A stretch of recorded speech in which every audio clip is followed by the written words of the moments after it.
nyo para mastan yung Sylvana. Gaya dito guys, panoorin nyo kung paano ko napitas to. Tan kasi siya pag na timing nyo yung second skill. Tapos dito guys sa Turtle Cash, panoorin nyo guys kung paano namin to na ubos mga kalaban.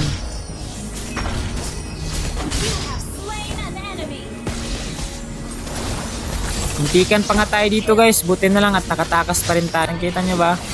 Tapos dito guys, ang ganda ng clash dito guys, naubos natin sila. Oh ayun, triple kill agad. Na to guys, panoorin nyo guys kung ano yung mga mangyayari guys. Napitas natin dito si Hanabi.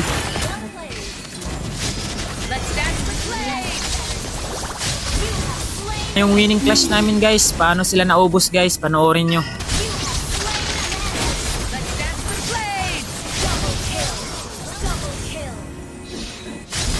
Ayun, followers din guys, maraming salamat sa inyo at sana guys marami pa mag-follow sa page natin. Maraming salamat. Yun lang guys. Salamat.